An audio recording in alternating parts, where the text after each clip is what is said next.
Hi, I'm Doug Olenek, online editor with SC Media, and I'm here today with Maya Horowitz, Threat Intelligence Group Manager with Checkpoint.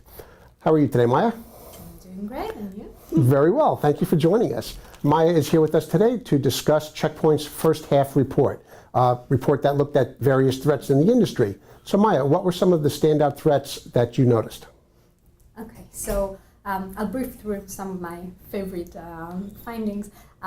First off, we've been seeing that cyber criminals are now leveraging weapons developed by nation states.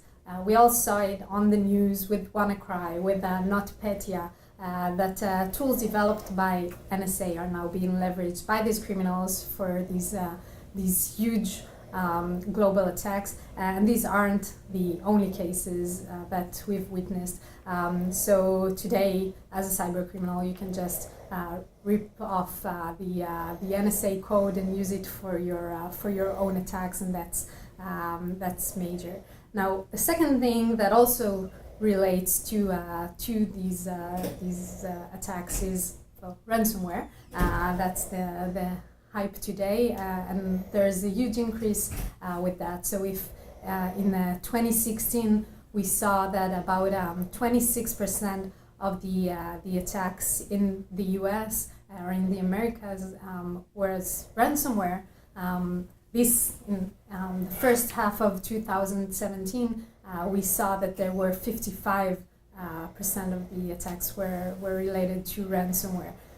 So that's a huge increase, and that's obviously because it works. If you send a ransomware and you get paid hundreds of thousands of dollars per month, why not keep doing that? Now, third thing we see is the whole different type of attack, and that's a fairly new trend, which is crypto mining. So we had this a couple of years ago with Bitcoin mining, but now it's coming. It has its comeback with new cryptocurrencies out there. There are new crypto miners, especially for the Monero coin. Okay, so could you tell us about some of the other attacks?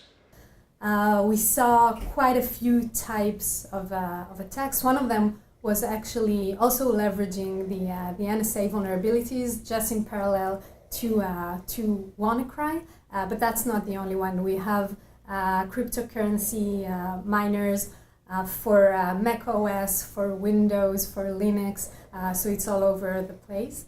And the last interesting trend is with adware.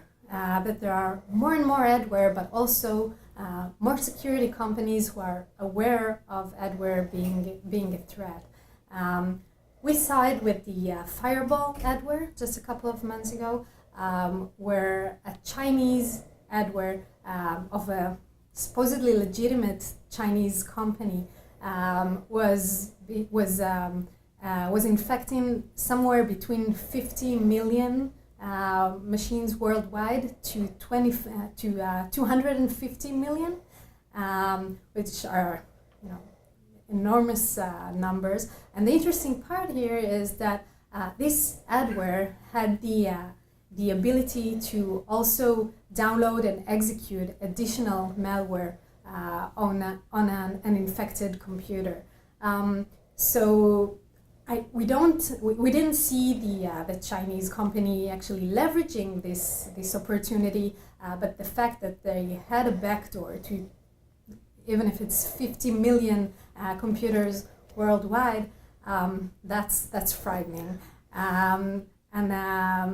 Well, I'm happy to say that after we reported this, first of all, Chinese authorities they arrested all the big shots of this company, so CEO, etc., of this Chinese company.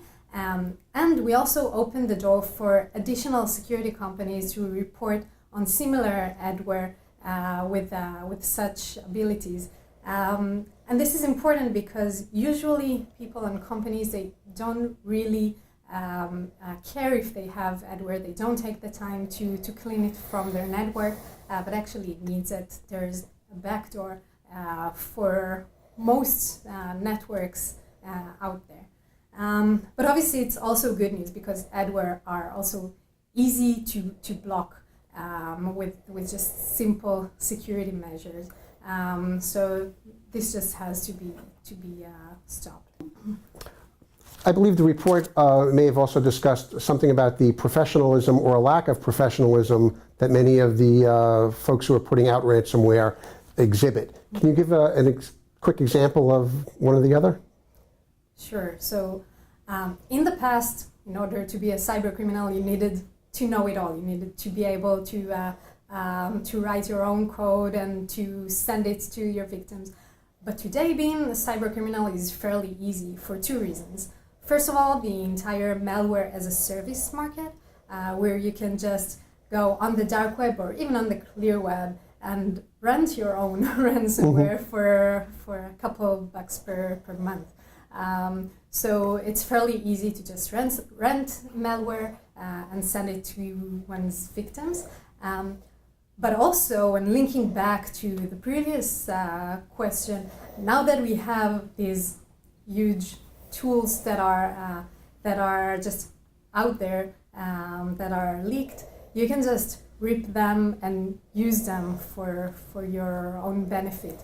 So for example, with WannaCry, we saw that the criminals were taking a ransomware, a poorly written ransomware, and mixing it with the NSA vulnerability that was leaked, and then just sending it out. And we saw, if you remember the famous kill switch in WannaCry, then the minute it was registered, the attacks were stopped. So they released a second version. But the second version didn't eliminate the kill switch, it just replaced it. And why is that? One of our assumptions is that the people behind this attack didn't even know how to comment out this part of the code, so they just replaced the domain with a new one, but that was all their knowledge enabled them to do in order to eliminate this part. So yeah, we see that it's getting easier and easier to be a cyber criminal, and that's why there are more and more criminals, more and more attacks out there. And luckily, their incompetence is the benefit to everybody else. So that's good. Great. Maya, thank you very much. Again, I'm Doug Olenek with SC Media.